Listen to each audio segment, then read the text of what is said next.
గారు నమస్తే జయ. రమ్మగారు చందమామ కథ ఒకటి చెప్పండి రమ్మగారు. కొంచెం పెద్ద కథ చెప్తుందాం. అట్లని చందమామ కథ. సరే. అనగా అనగా ఒక ఊళ్ళో ఒక పెద్ద వర్తకుడు ఉండేవాడు. ఆయనకి లేక లేక ఒక కుమారుడు కలిగాడు. వాడి పేరు జయపాలుడు.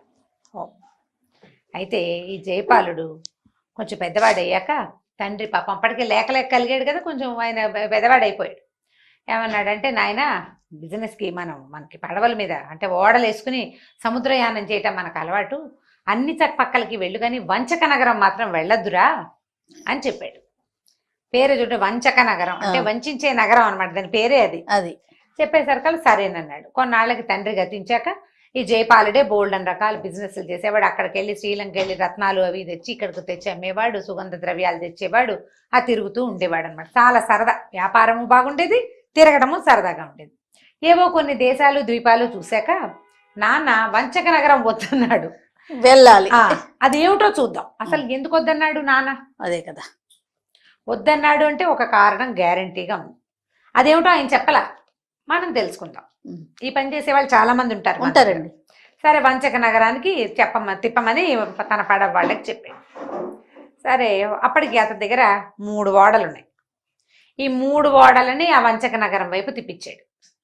తిప్పించిన తర్వాత సరే, ఈ ఓడలో కళాశీలు వాళ్ళు వీళ్ళు ఉంటారు కదా, వాళ్ళందరూ మేము ఊళ్ళోకి రాము, ఈ వంచక నగరం అంటే మాకు భయము, మరి మేము లంగరేసుకుని ఉన్నాం కదా, మేమందరం ఇక్కడే విశ్రాంతి తీసుకుని దొరికినవి తిని ప్రశాంతంగా ఉండి, వాళ్ళ దగ్గర ఆల్రెడీ ఫుడ్ గిడ్డ అన్నీ ఉంటాయి. ప్రయాణం లేదు కాబట్టి సముద్రపు గాలి అది ఉండదు కదా, అక్కడే రెస్ట్ తీసుకుంటాము, నీ దారిని నువ్వు వెళ్ళమన్నారు. పని వాళ్ళు మాకు భాష రాదు కాబట్టి మేము దిగమన్నారు. ఇతను ఒక్కడే ఆ వంచక నగరాన్ని చూడడానికి దిగాడు. సరే, దిగి ఆ నడుచుకుంటూ వెళ్తున్నాడు. ధనుసు బాణము ఉన్నాయి, మామూలుగా ప్రయాణాల్లో పెట్టుకుంటారు కదా, అవి వెళ్తూ ఉంటే దూరంగా ఒక కొంగ బలిగా ఉంది కనపడి. సరే, ఏం చేశాడు, అటు ఇటు చూసి బాణం తీసి దాన్ని కుట్టాడు. ఏమనుకున్నాడని చేతో పుచ్చుకెళ్తే పడవలోకి వెళ్ళాక కాల్పించుకుని తినచ్చు సరదాగా. కొత్త రకం కొంగ, మన ఊళ్ళల్లో దొరకదు, సముద్రపు కొంగ. కొట్టేసరికి అది డామని పడింది. వీడు పోయి దాన్ని తెచ్చుకుందాం అనుకున్నాడు. అక్కడ దాకా వెళ్ళేసరికి ఒకడు పరిగెత్తుకొచ్చాడు. ఓరి దుర్మార్గుడా, మా నాన్నని చంపేస్తావా అన్నాడు. మీ నాన్నని నేను ఎక్కడ చూశాను, నేను ఎవరిని చూడలేదు, నేను కొంగని కొట్టాను, మీ నాన్నని నేను కొట్టలేదు, నేను వేసింది ఒకటే బాణం, అదేమో ఆ కొంగ డొక్కలో ఇరుక్కుంది, కావాలంటే చూడన్నాడు. ఆ కొంగేరా మా నాన్న అన్నాడు వాడు, ఆ వచ్చిన వాడు. తను నిర్ఘాంత పెట్టి, కొంగ మీ నాన్న ఏమిటి, కొంగలు ఎక్కడైనా మనుషులకు నాన్నలుగా ఉంటారా అంటే వాడేమన్నాడు, ఈయన మా కింద జన్మలో మా నాన్న, నేను బెస్తవాడిని, చేపలు పట్టుకుంటా, మా నాన్న కొంగ నాన్న ఈ చెరువు దగ్గర నిలబడి చేపలు పట్టడానికి నాకు హెల్ప్ చేస్తాడు, నువ్వు వచ్చి మా నాన్నని కొట్టావు, నాకు చేపలు ఎలా పడతాయి, అసలు నా తండ్రిని హత్య చేసావు, నాకు కావాల్సింది ఇచ్చి వెళ్ళమన్నాడు. అనేసరికి ఇప్పుడు కొళ్ళు మండిపోయింది. ఏంటో పిచ్చి మాటలు మాట్లాడతావు, నేను చంపింది కొంగని, కావాలంటే చచ్చిన కొంగ నువ్వే ఉంచుకో నీకు కావాలంటే, మీ నాన్న గిన్న అంటే నాకు కుదరదు, నేను నీకేమేమో వెళ్ళిపోమన్నాడు. వెళ్ళిపోయాడు, వాడిని దులుపుకుని వెళ్ళిపోయాడు. ఇంకా కొంచెం లోపల ఊళ్ళోకి వెళ్ళాడు. ఏవో కొట్లు గిట్లు కనపడుతున్నాయి. ఒక నడివయసు ముసలావిడే, నడివయసు దాటింది వృద్ధురాలు వచ్చింది. నాయన నీ పేరేంటి నాయన అని అడిగింది.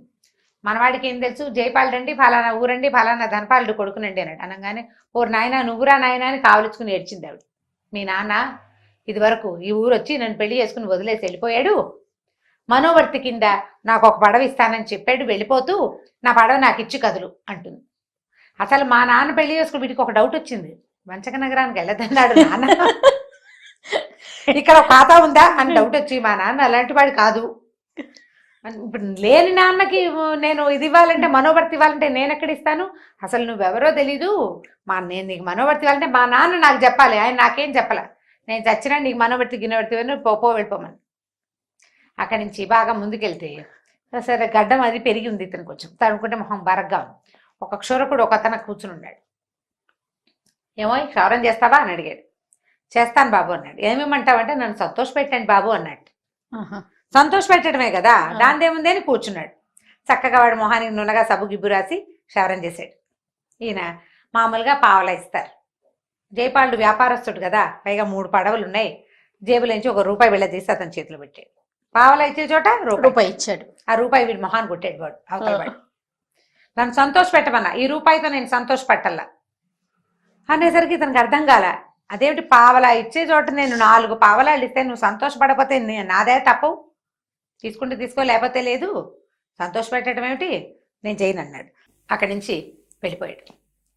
ఇంకా అలా తిరుగుతూ ఉంటే రాజభట్లు వచ్చి పట్టుకున్నారు. పట్టుకుని రాజుగారి దగ్గర తీసుకుపోయారు. ఏమిటంటే ఈయన మీద 3 అభియోగాలు ఉన్నాయి. ఊళ్ళోకి వచ్చి ఈయన 3 తప్పులు చేశాడు. రాజభట్లు అన్నారు, నువ్వు లోపలికి వచ్చేసి నువ్వు నీ సంగతి చెప్పుకుంటే కానీ కుదరదండి, రాజుగారు రమ్మంటున్నారని లాక్కుపోయారు. రాజుగారి దగ్గర తీసుకెళ్లారు. పెద్ద సభ తీర్చారు. లోపల ఉన్న 3 ఎవరు? ఒకడేమో బెస్తవాడు, మా నాన్నని చంపావన్నవాడు. రెండోవాడు మనోవర్తి కోసం అడిగిన ముసలావిడ.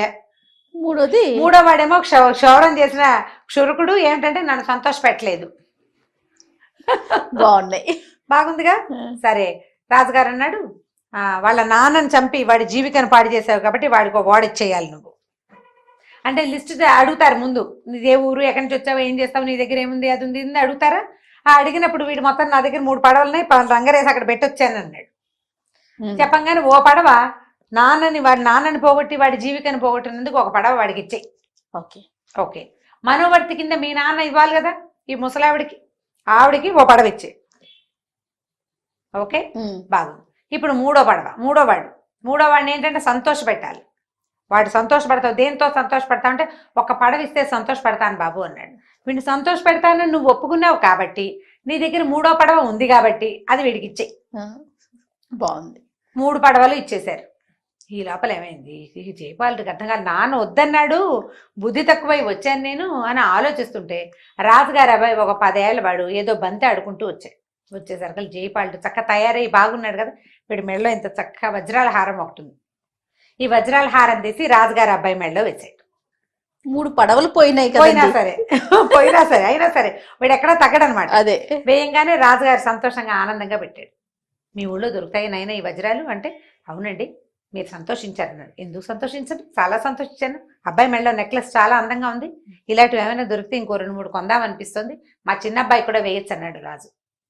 అలాగేనండి, రాజుగారి అబ్బాయికి మెడలో రత్నాహారం వేసినందుకు సంతోషించని వాళ్ళు ఎవరైనా ఉన్నారా సభలో అంటే సభికులందరూ శబాష్ అన్నారు. వజ్రాల హారం ఎంతో బాగుంది, పనితనం మన ఊళ్ళల్లో చెయ్యరు, మనకు అసలు ఈ రాళ్ళు దొరకవు, పిల్లడు చక్క బొద్దుగా గుణగుణలాడుతూ బాగున్నాడు. వాడి మెడలో వస్తు వేసేసరికి కళ వచ్చింది, రాజకళ. రాజుగారి అబ్బాయి కళకళలాడితే ఊరందరికీ సంతోషం కదా, ఎందుకంటే వాడే ఫ్యూచర్ రాజు. అందరు శబాష్ అన్నారు, సంతోషపడ్డారు. కాబట్టి ఇప్పుడు వీడిని నేను కొత్తగా సంతోష పెట్టాల్సిన అవసరం ఏముంది? ఆల్రెడీ సంతోషించాడు ఎవరు? క్షురకుడు. రాజుగారి అబ్బాయి మెడలో వేసిన గొలుసు వల్ల క్షురకుడు కూడా సంతోషించాడు. కాబట్టి వీడికి నేను పడవ ఇవ్వలేదు. ఏమంటారు ప్రభు అని రాజుని అడిగాడు. రాజు అవును నిజమేనన్నాడు. బాగుంది. అక్కడి నుంచి ముసలావిడ సంగతి.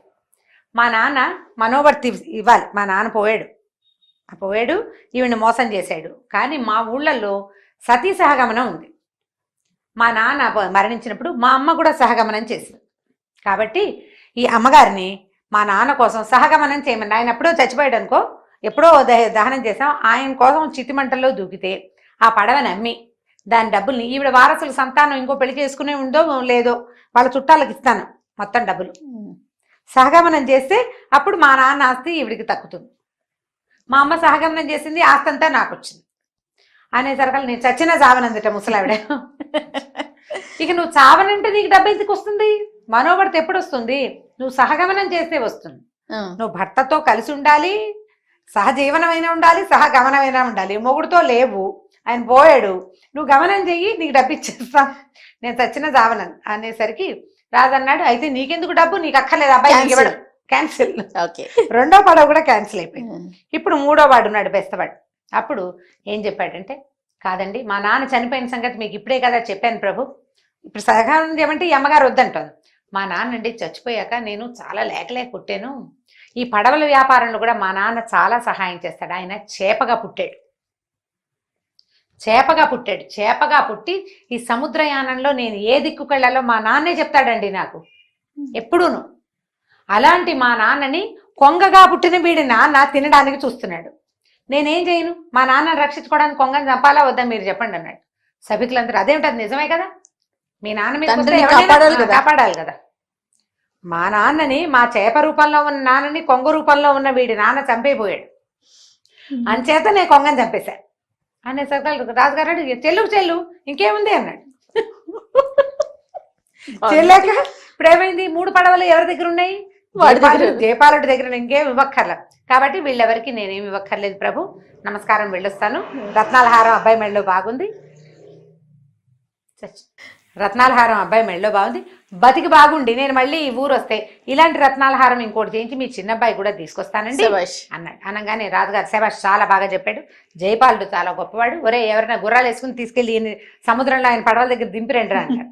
సరే 2 గుర్రాలు పూంచి ఒక రథం ఎక్కించి ఈయన్ని సగౌరవంగా తీసుకెళ్లి సముద్రంలో వదిలిపెట్టారు. ఆ జయపాలుడు బతుకు జీవుడా, ఇంకెప్పుడు ఈ ఊరు రాకూడదు, మా నాన్న సరిగ్గానే చెప్పాడు, ఏదో ఐడియా తట్టింది కాబట్టి బతికి బయటపడ్డాం, లేకపోతే 3 పడవలు వీళ్ళ పాల చేసి వాడు అక్కడే పడి ఉండేవాడు, అంతే, ఇంటికెట్టా వెళ్తాడు, దేం పెట్టి వెళ్తాడు అని అనుకుని ఇంకా ఎప్పటికీ వంచక నగరం వచ్చే ఆలోచన చేయకుండా పడవలు వేసుకుని ఇంటికి వెళ్ళిపోయాడు. కథకంచికి మనం ఇంటికి. పేర్లు చూడండి రమ్మగారు, వంచక నగరం అంట. బాగా పెట్టారు కదా. చాలా బాగుందండి. కిరమ్మ గారు నమస్తే. నమస్తే. ఇక ఈ వీడియో కనుక మీకు నచ్చినట్లయితే లైక్ చేయండి, షేర్ చేయండి. మరిన్ని వీడియోస్ కోసం మా ఛానల్ని